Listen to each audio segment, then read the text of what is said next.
Hay personas que se adentran en las montañas y nunca regresan.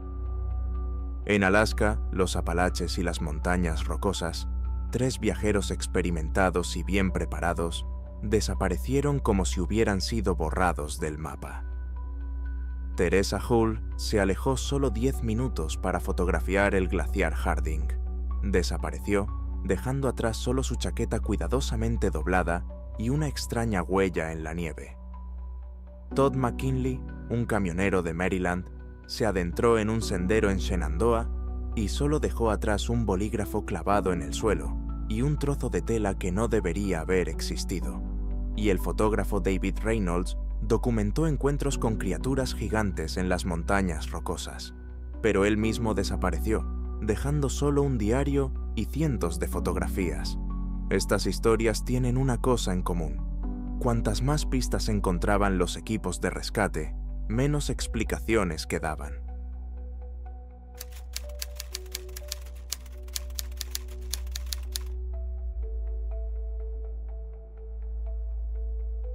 El Parque Nacional de los Fiordos de Kenai, en Alaska, es uno de los lugares más inhóspitos de Estados Unidos.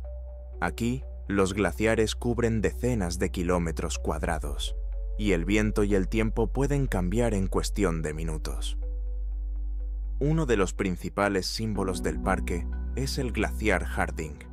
La enorme llanura de hielo que se extiende más allá del horizonte parece inmóvil. Sin embargo, en realidad, se mueve constantemente y vive su propia vida. Crujidos, estruendos y cascadas de hielo. Todos estos sonidos se convierten en un acompañamiento constante para quienes deciden subir por el sendero Harding Icefield Trail. Es un sendero que atrae a turistas de todo el mundo. En julio de 1997, un grupo de 6 personas, entre las que se encontraba Teresa Hull, de 28 años, de Boulder, Colorado, se embarcó en este mismo viaje. Era diseñadora gráfica de profesión, viajaba mucho en su tiempo libre y le encantaban las montañas. Sus amigos y familiares la describían como una persona enérgica pero cautelosa. Teresa evitaba los riesgos, no le gustaba caminar sola por la noche y se mantenía constantemente con el grupo. Sus seres queridos destacaban una peculiaridad suya. Era aficionada a la fotografía y a menudo se entretenía para capturar la imagen perfecta. Ese día, el grupo subió al mirador hacia el atardecer. El tiempo era sorprendentemente bueno, aunque seguía soplando un viento frío sobre el glaciar. Los turistas hicieron una pausa, admiraron el panorama y tomaron fotografías. El campo de hielo Harding, que se extiende a lo largo de decenas de kilómetros, se bañaba en tonos rosados y anaranjados al recibir los rayos del sol poniente. En ese momento, Teresa dijo unas palabras que más tarde aparecerían en informes y memorias. Voy a bajar 10 minutos a hacer fotos del glaciar a la luz del sol poniente. Bajó por la pendiente, prometiendo volver rápidamente. Solo llevaba consigo su cámara Canon y una pequeña bolsa. Dejó atrás su chaqueta y sus guantes. Nadie pensó que su partida fuera inusual. Parecía solo otro de sus actos impulsivos, impulsado por su pasión por la fotografía. Pero no regresó ni después de 10 minutos ni después de 1 hora. Cuando pasó casi 1 hora, comenzaron a llamarla. Primero en voz baja, luego más fuerte. Nadie respondió. 2 miembros del grupo bajaron por el sendero, pero no la vieron. Estaba anocheciendo y a las 9 de la noche se dieron cuenta de que la situación era grave. A las 9:30 p.m. se hizo la primera llamada al servicio de guardabosques. A medianoche, los primeros empleados del Servicio de Parques Nacionales habían llegado a la zona del mirador. En las primeras horas de la búsqueda, encontraron una pista extraña. La chaqueta de Teresa estaba tirada sobre una roca cerca del sendero. Estaba cuidadosamente doblada y sus guantes estaban dentro del bolsillo. Las prendas estaban secas, a pesar de que el tiempo había empeorado esa noche, con nieve y lluvia. Parecía como si las hubieran colocado allí más tarde, en un momento más favorable. Al día siguiente, los buscadores se toparon con otro detalle. En un trozo de nieve húmeda, justo debajo de la pendiente, vieron una marca ancha y dentada, con la forma de la huella de la cadera o el costado de una persona. Parecía como si alguien hubiera estado sentado o tumbado allí durante mucho tiempo, pero no había huellas cerca, ni de aproximación ni de alejamiento. La nieve estaba uniforme y lisa, sin signos de que alguien la hubiera alterado en ese lugar. Una ligera nevada nocturna no podía ocultar por completo una cadena de huellas en tan poco tiempo. Este descubrimiento desconcertó incluso a los guardabosques más experimentados. La huella fue fotografiada y registrada en el informe como una observación inexplicable. En los días siguientes, la búsqueda se amplió. Un helicóptero de Anchorage sobrevoló varias veces el glaciar, y los guardabosques y voluntarios recorrieron decenas de kilómetros por senderos y ramificaciones laterales. También se trajeron perros de búsqueda, pero su trabajo no dio ningún resultado. Varias veces, los perros captaron el olor de su chaqueta, pero se interrumpió a pocos metros de distancia. Era como si Teresa hubiera llegado a ese lugar y hubiera desaparecido. Sus amigos dieron declaraciones idénticas. Teresa había bajado la colina por un momento, sin su mochila, sin comida, sin su chaqueta, y nadie la había visto desde entonces. Nadie oyó un grito ni la vio caer. Simplemente desapareció ante los ojos del grupo. Las versiones oficiales comenzaron a tomar forma durante la primera semana. La primera y más obvia era un accidente. Quizás Teresa resbaló y cayó en una grieta, o se cayó por una pendiente. Pero la zona donde desapareció no se consideraba especialmente peligrosa. No había grietas profundas y las pendientes eran relativamente seguras. La segunda versión, el ataque de un animal. Pero no había rastros de osos o lobos en la nieve o en el suelo, ni había signos de lucha. La tercera versión, salida voluntaria. Pero esta hipótesis contradecía su carácter. Le daba miedo caminar sola. No se llevó nada para sobrevivir. Después de 10 días de búsqueda, quedó claro que no se había encontrado el cuerpo. Ni cámara, ni zapatos, ni otras pertenencias. Las únicas pistas eran una chaqueta cuidadosamente doblada y esa misteriosa huella en la nieve. La familia de Teresa llegó al cuarto día. Su padre dijo a los periodistas: «Le daba miedo caminar de noche. No creemos que se fuera por su propia voluntad. Algo le pasó». Su madre añadió: «Si se hubiera caído, la habríamos encontrado cerca del sendero, pero no está allí. Es como una pesadilla». Al final de la segunda semana de búsqueda, se suspendió la operación. En los archivos oficiales del Servicio de Parques Nacionales, el caso figura como desaparición en circunstancias inexplicables. Pero incluso entre los guardabosques, el caso era desconcertante. Uno de los buscadores dijo más tarde: «He visto todo tipo de situaciones. Por lo general está claro lo que ha pasado. Alguien resbaló, se cayó y fue arrastrado por el río. Pero aquí nada cuadra. Es como si se hubiera desvanecido en el aire». Pasaron los años, pero el caso de Teresa Hall siguió sin resolverse.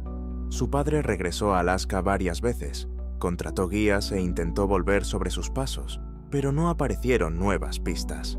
La cámara nunca se encontró. En la memoria de los testigos presenciales, esta desaparición sigue siendo un recuerdo vívido. No se puede explicar por un accidente o el ataque de un animal. Los detalles son demasiado extraños. Una chaqueta seca, a pesar de que llovía, una huella en el muslo sin pisadas, la ausencia de pertenencias. Teresa Hull desapareció ante los ojos de sus amigos, dejando solo unas pocas pistas inexplicables. Su cuerpo nunca fue encontrado.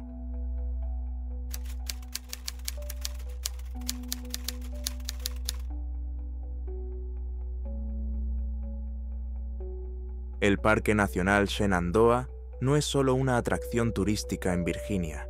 Se trata de densos bosques que se extienden a lo largo de la cordillera Blue Ridge de los Apalaches, con cientos de kilómetros de senderos, cascadas y miradores. Para millones de estadounidenses, el parque está asociado con las actividades recreativas al aire libre, los picnics familiares y las fotografías en otoño, cuando el bosque caducifolio se tiñe de tonos carmesí y amarillos. Sin embargo, para los guardabosques y los equipos de rescate, este parque es también una zona en la que se producen frecuentes desapariciones. Cientos de personas han desaparecido aquí en las últimas décadas. Algunas fueron encontradas con vida, otras murieron y otras parecieron desvanecerse en el bosque. Uno de estos casos ocurrió en el verano de 1994 y todavía figura en los archivos como desaparición inexplicable. Se trata de Todd McKinley, de 34 años, un camionero de larga distancia de Baltimore, Maryland. Todd nació en el seno de una familia de clase trabajadora.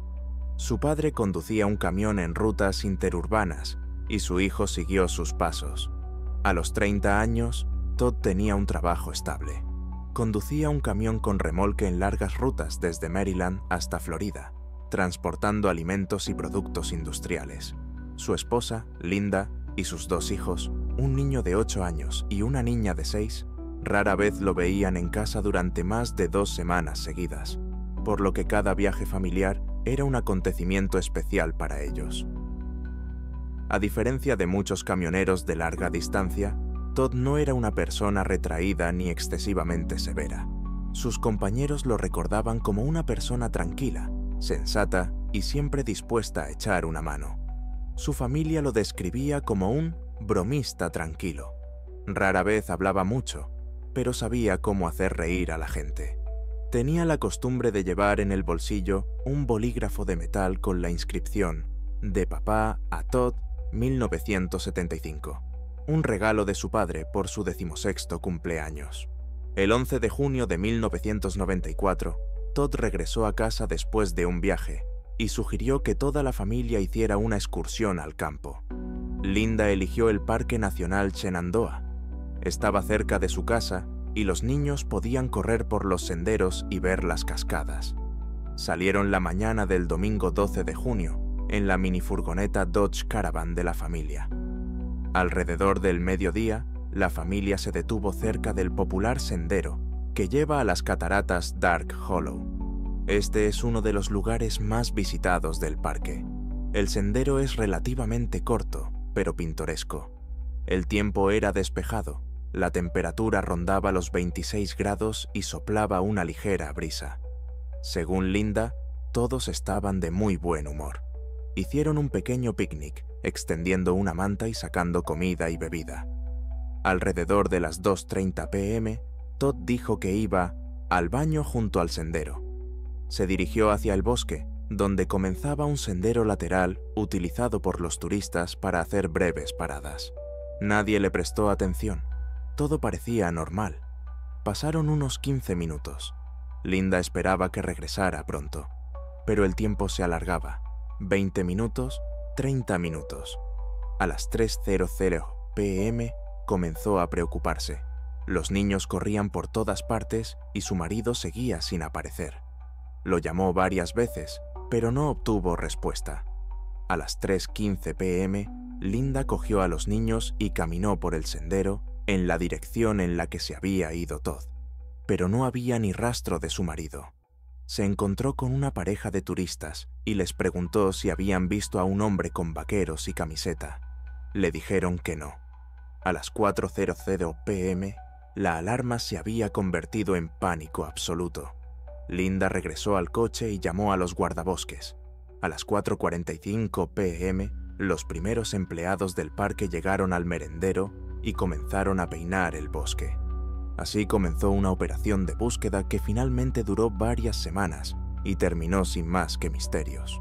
Cuando los primeros guardabosques llegaron al área de picnic, siguieron el protocolo estándar. Establecieron la ubicación y la hora aproximadas de la desaparición, entrevistaron a Linda y a los niños, y luego comenzaron a peinar los senderos cercanos. El tiempo seguía despejado y la visibilidad era buena. La sección del sendero donde desapareció Todd no era particularmente difícil. Bosque denso, pero con claros notables, sin acantilados empinados ni barrancos profundos cerca.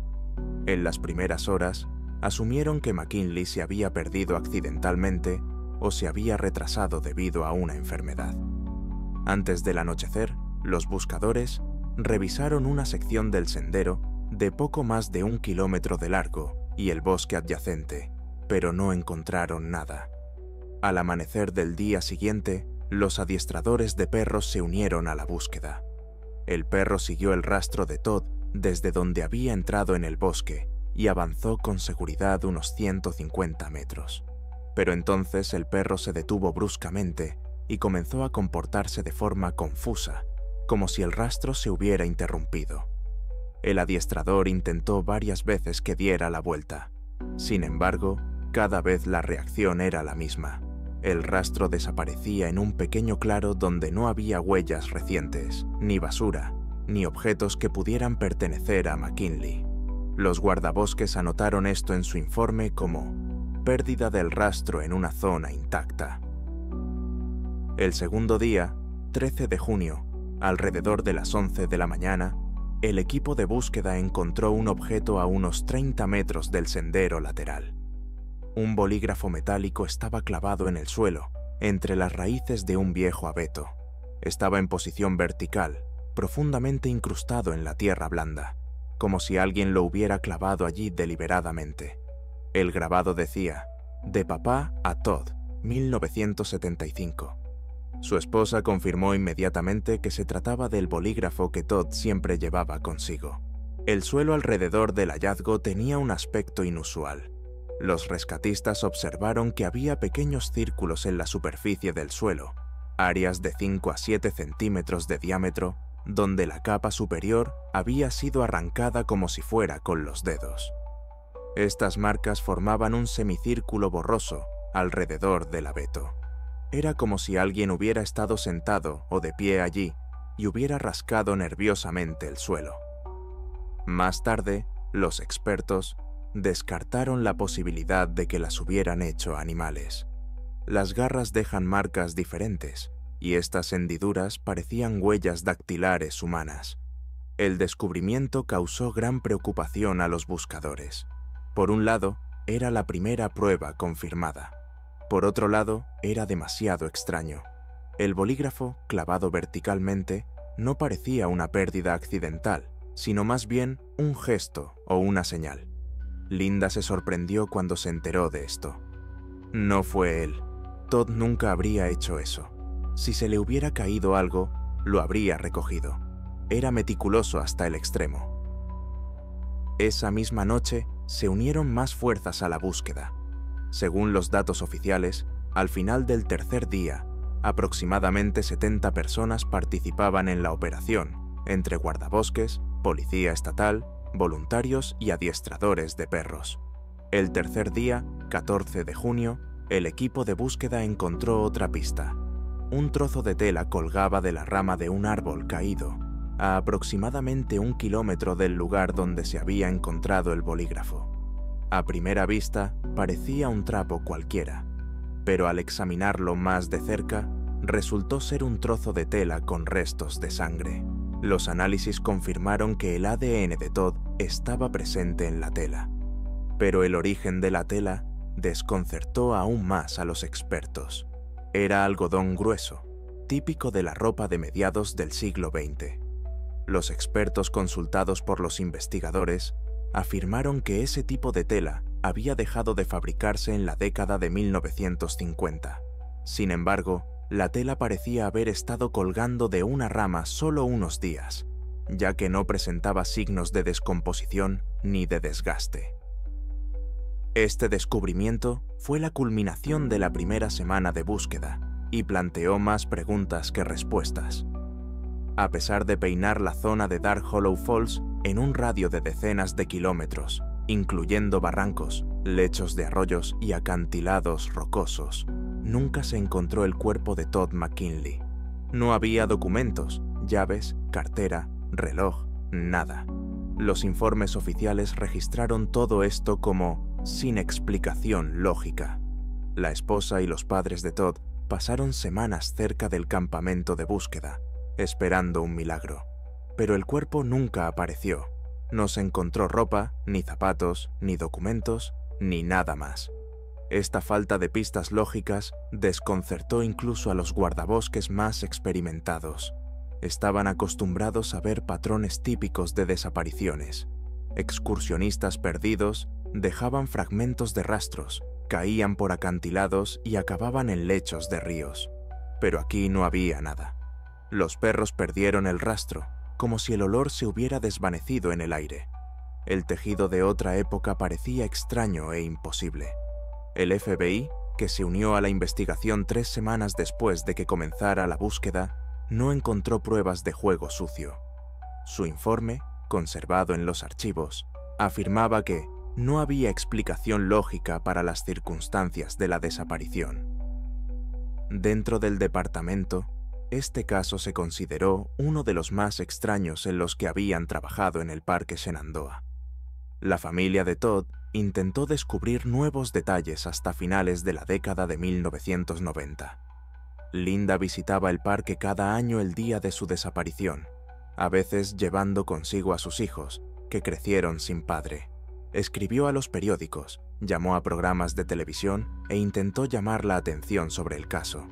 Pero la versión oficial se mantuvo sin cambios. El hombre desapareció en circunstancias inexplicables y su cuerpo nunca fue encontrado.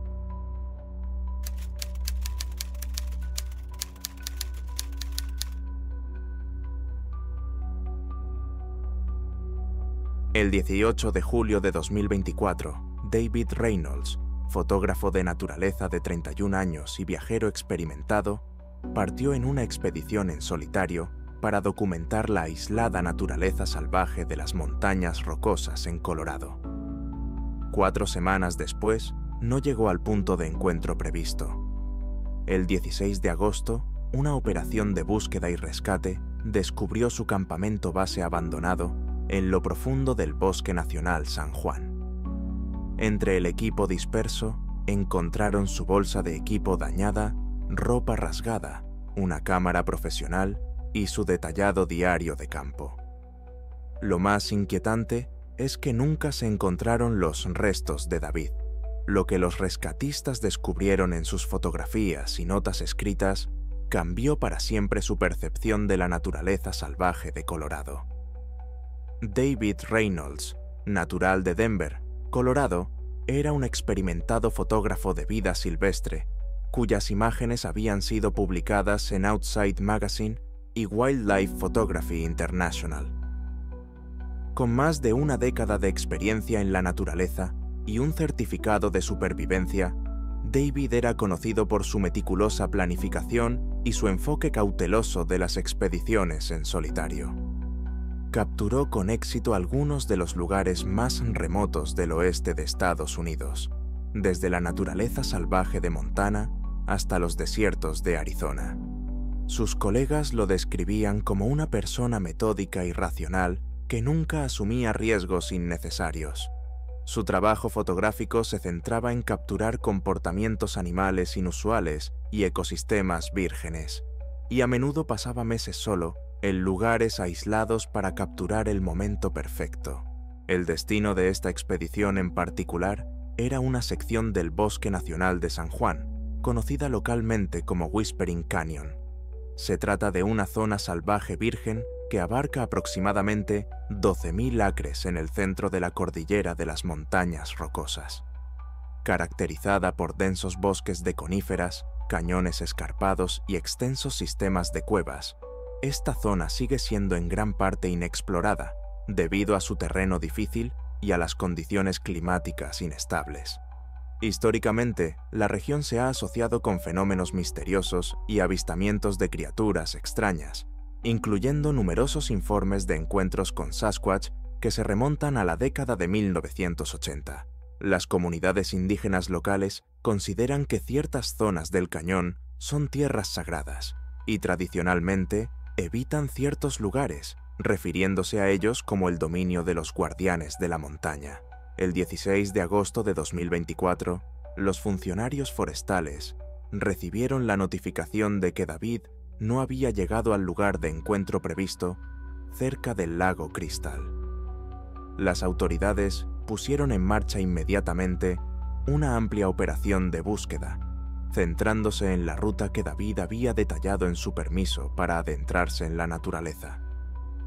Más de 50 personas participaron en la operación, entre ellas guardabosques, ayudantes del sheriff del condado y organizaciones de rescate voluntarias. Aviones equipados con sistemas de detección por infrarrojos rastrearon la copa de los árboles. Al mismo tiempo, equipos terrestres rastrearon todos los senderos y arroyos conocidos de la región. Tras 8 días de intensas búsquedas, la operación se suspendió temporalmente debido a la llegada de un frente meteorológico peligroso. La combinación de fuertes lluvias, espesa niebla y terreno peligroso hacía que continuar la búsqueda fuera peligroso para los rescatadores. A pesar de la experiencia documentada de David en supervivencia y del hecho de que contaba con un equipo completo de emergencia, las autoridades estaban cada vez más preocupadas por su bienestar. La notoriedad del Whispering Canyon, que incluso los excursionistas experimentados encuentran confuso, combinada con las implacables condiciones del terreno, creaba las condiciones perfectas para una catástrofe. El descubrimiento se produjo el 24 de agosto, cuando un perro de búsqueda condujo a los investigadores a un campamento abandonado, apresuradamente a unos 15 kilómetros de la última ubicación confirmada de David. La escena era inquietante. Su refugio había sido parcialmente destruido y desplazado varios metros de su posición original. El equipo de senderismo estaba esparcido por una amplia zona y los profundos arañazos en los árboles circundantes indicaban que algo con una fuerza extraordinaria había estado presente. Lo más significativo fue lo que encontraron en su bolsa de equipo dañada: una cámara de alta calidad con más de 250 fotografías y un cuaderno encuadernado en lona que documentaba todas sus expediciones. David tenía la intención de pasar 4 semanas registrando la diversidad del ecosistema del Cañón Susurrante, prestando especial atención a los rumores sobre especies primates desconocidas que habitaban la región.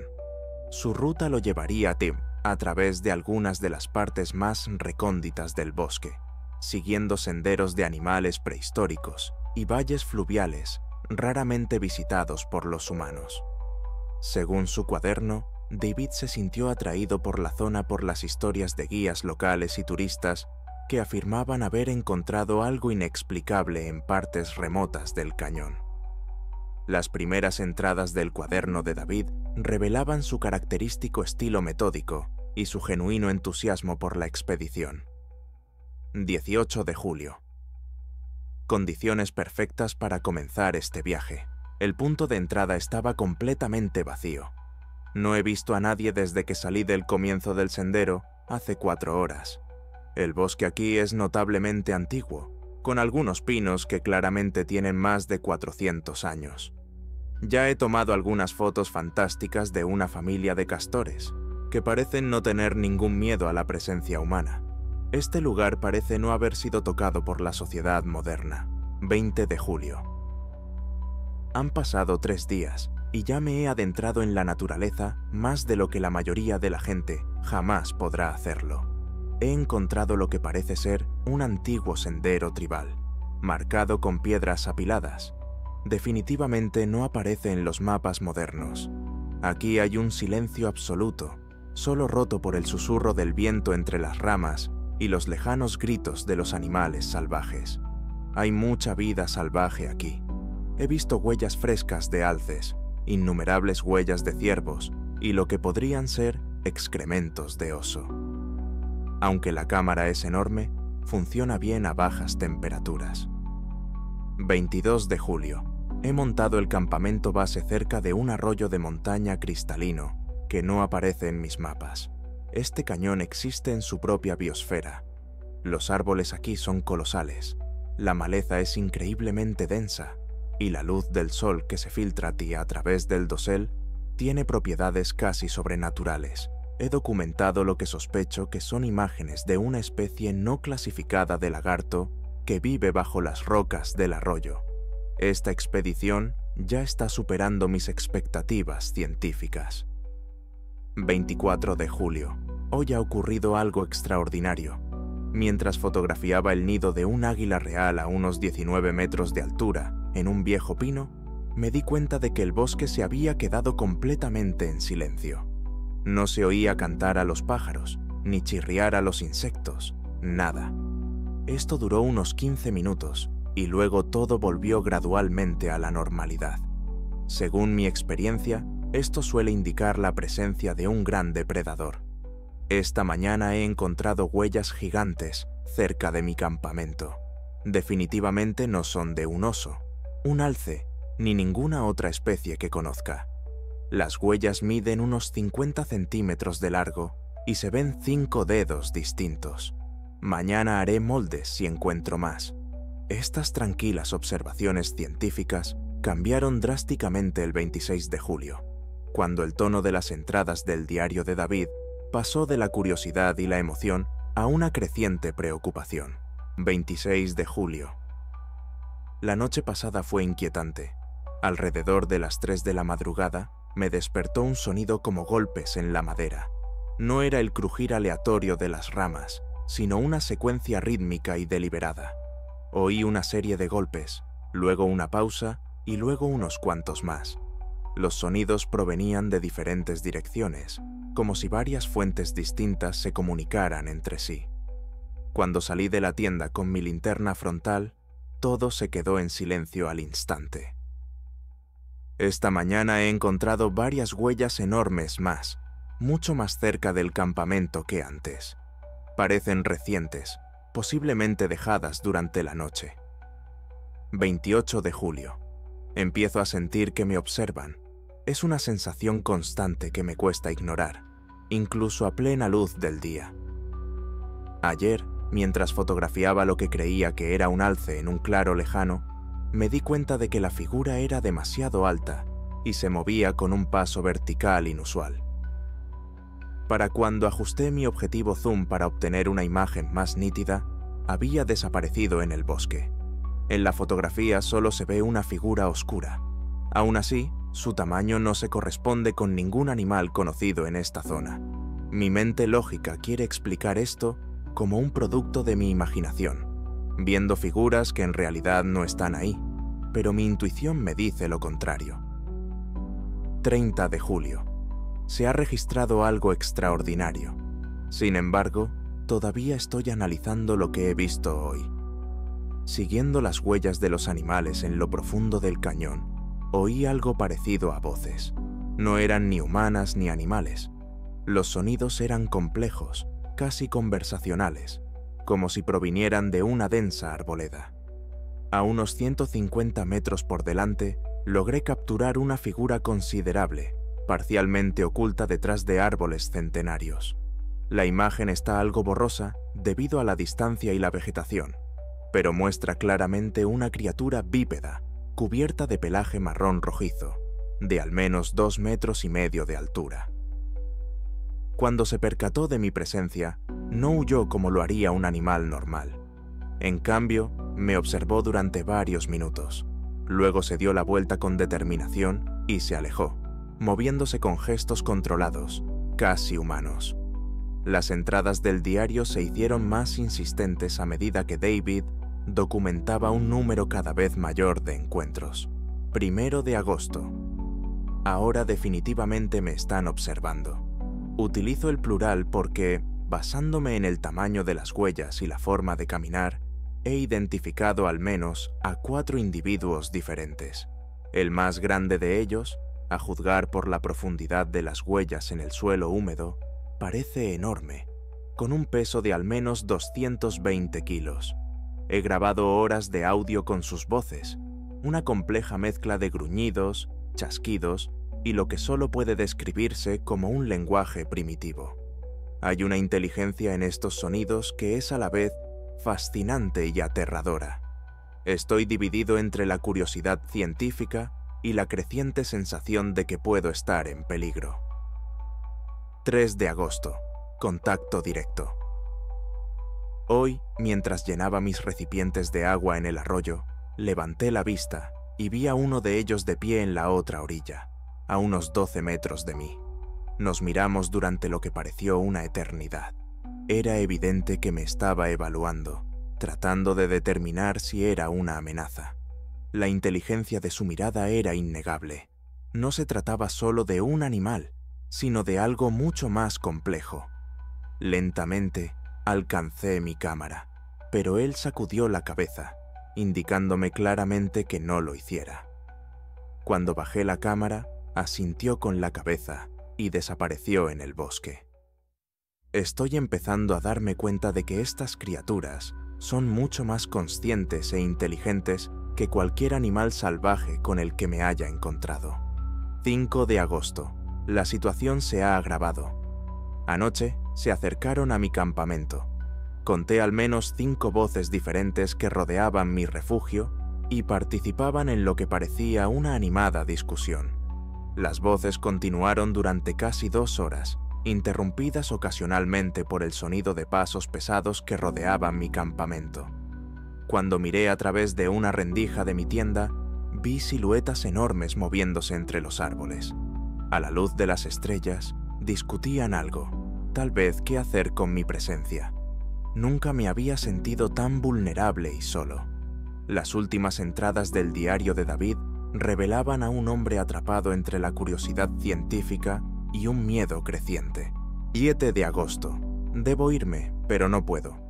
Lo que estoy documentando aquí podría cambiar nuestra comprensión de la fauna norteamericana. Estas criaturas son o bien una especie desconocida de primates o algo aún más inusual. He conseguido fotografiar los cambios que han realizado en su entorno. Complejos refugios construidos con ramas entrelazadas, zonas de almacenamiento de alimentos y lo que parecen ser herramientas sencillas. Las implicaciones son sorprendentes.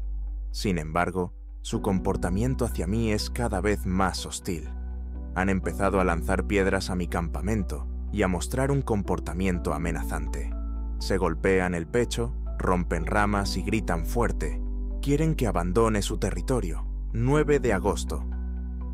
Situación crítica. Durante la noche me han robado parte de mi equipo, provisiones y uno de mis dispositivos de purificación de agua. Se trata de una manipulación psicológica diseñada para obligarme a marcharme sin una confrontación directa. Ahora estoy conservando mis provisiones restantes y tendré que empezar a caminar hacia el lugar de encuentro en el plazo de 1 o 2 días. Pero he hecho un descubrimiento increíble. Pinturas rupestres en lo profundo de un sistema de cuevas a unos 5 kilómetros de mi campamento. Los dibujos representan claramente figuras humanas junto a animales que se corresponden con la fauna moderna de Colorado. Algunos de los dibujos parecen antiguos, mientras que otros parecen relativamente recientes. Esto sugiere que estas criaturas pueden haber habitado este cañón durante cientos o miles de años. La última entrada del cuaderno estaba claramente escrita de forma diferente a las anteriores. La letra era irregular, como si se hubiera escrito con prisa o con la mano temblorosa, ya fuera por miedo o por agotamiento físico. Lo que le estaba pasando a David claramente le estaba afectando. 10 de agosto. Última entrada. Tomé una última foto y comencé mi caminata mañana por la mañana. El macho más grande, al que llamo el jefe, me siguió todo el día. Es enorme, mide fácilmente 2,5 metros y tiene la complexión de un jugador de fútbol. Hay algo casi humano en su rostro, pero con arcos superciliares pronunciados y una cresta en el cráneo que indica una fuerza mandibular increíble. Me di cuenta de que lleva algo parecido a un collar hecho con dientes de animales y piedras preciosas, una clara evidencia de pensamiento simbólico y comportamiento cultural. Si consigo fotografiarlo con claridad, será una prueba definitiva de la existencia de estas criaturas. El riesgo es enorme, pero el valor científico es inconmensurable. Cuando los investigadores examinaron la cámara de David, encontraron más de 250 fotografías que documentaban su expedición de 4 semanas. Las primeras imágenes eran típicas fotos de vida silvestre, paisajes, animales salvajes y plantas. Sin embargo, las fotografías posteriores mostraban pruebas cada vez más convincentes de la existencia de grandes criaturas desconocidas que habitaban en Whispering Canyon. Los biólogos y criptozoólogos que han estudiado las pruebas de David han planteado varias teorías sobre su destino. Las criaturas podrían haber sacado a David por la fuerza de su territorio sin causarle daño físico. Algunos investigadores sugieren que podrían haberlo llevado a un lugar remoto y haberlo dejado allí para que encontrara su propio camino de salida, lo que podría haber provocado que se perdiera. Una teoría más controvertida sugiere que las criaturas podrían haberse llevado a David para evitar que revelara su ubicación al mundo exterior. Esto requeriría que tuvieran un nivel de comprensión de la sociedad humana y los medios de comunicación que revolucionaría nuestra comprensión de su inteligencia.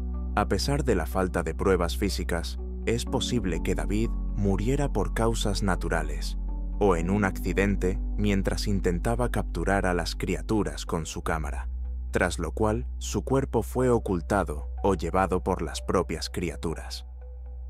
La teoría más inusual sugiere que David pudo haber decidido quedarse con las criaturas, posiblemente siendo aceptado en su comunidad. Sus últimas anotaciones en su cuaderno mostraban una creciente fascinación en lugar de puro miedo, y su formación científica lo habría convertido en un valioso especialista para documentar su cultura desde dentro. Los rastreadores profesionales que examinaron el campamento abandonado observaron varias características inusuales. Las huellas encontradas en la zona tenían una longitud de entre 50 y 60 centímetros, con un patrón de dedos distinto al de cualquier especie de fauna silvestre conocida en América del Norte. La naturaleza de los disturbios en el campamento sugería una búsqueda deliberada y con un propósito, en lugar de un comportamiento animal aleatorio. Las ramas rotas y los árboles dañados indicaban una fuerza enorme, muy superior a la de cualquier animal salvaje conocido en la región. La desaparición de David Reynolds y las pistas que dejó tras de sí reavivaron el debate científico sobre la existencia de especies de primates desconocidas en Norteamérica. Desde entonces, Whispering Canyon ha sido declarado zona de investigación protegida, con acceso estrictamente limitado al personal científico autorizado. Varias universidades han puesto en marcha proyectos de investigación conjuntos para estudiar la región, utilizando métodos no invasivos en busca de pruebas adicionales. La calidad y la coherencia de las pruebas fotográficas de David, junto con su reputación como fotógrafo experimentado y honesto, han convencido a muchos expertos de que su documentación representa encuentros genuinos con criaturas desconocidas. Un primatólogo de la Universidad Estatal de Colorado afirmó que las fotografías de David muestran una complejidad de comportamiento y unas características físicas que serían extremadamente difíciles de falsificar. La coherencia de varias imágenes, combinada con la documentación del cuaderno, es la prueba más convincente de la existencia de homínidos desconocidos en América del Norte que he estudiado jamás. A pesar de la intensa búsqueda en curso, David Reynolds aún no ha sido encontrado. Whispering Canyon sigue atrayendo a investigadores, aventureros y aquellos que esperan desentrañar el misterio de su desaparición. Su cámara y su cuaderno siguen siendo las pruebas más significativas de la investigación criptozoológica moderna, ya que ofrecen una intrigante visión de un mundo que puede existir más allá de la comprensión humana. En la última entrada de su cuaderno, David escribió: «Si me pasa algo, sabed que morí persiguiendo el mayor descubrimiento de nuestro tiempo. Estas criaturas son reales, son inteligentes y han compartido este continente con nosotros durante mucho más tiempo del que podríamos haber imaginado. El bosque esconde secretos que podrían cambiar todo lo que creemos saber sobre la evolución, la inteligencia y nuestro lugar en el mundo natural».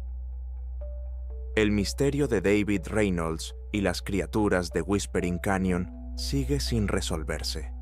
pero su legado sigue inspirando a nuevas generaciones de exploradores a estudiar los rincones desconocidos de nuestro mundo en busca de respuestas a preguntas que apenas estamos empezando a aprender a formular.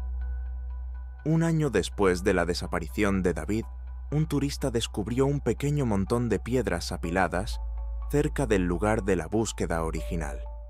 Debajo de las rocas había un recipiente impermeable, que más tarde resultó ser el mismo que David Reynolds llevaba consigo durante esa expedición. A cualquiera que esté escuchando y quiera seguir sus pasos, le aconsejo que no lo haga. A veces es mejor dejar los misterios tal y como están. Y eso es todo. 3 historias, 3 misterios sin lógica y sin respuesta definitiva. Teresa Hull, Todd McKinley y David Reynolds se adentraron en la naturaleza. Parecieron desaparecer, dejando solo pistas que parecen más bien una burla. Una chaqueta, tela del pasado, fotografías de criaturas que no deberían existir. Si te ha parecido interesante, dale a me gusta, suscríbete y escribe en los comentarios cuál de estas historias te ha parecido más aterradora. Hay aún más misterios y desapariciones por delante que ponen en duda la realidad misma.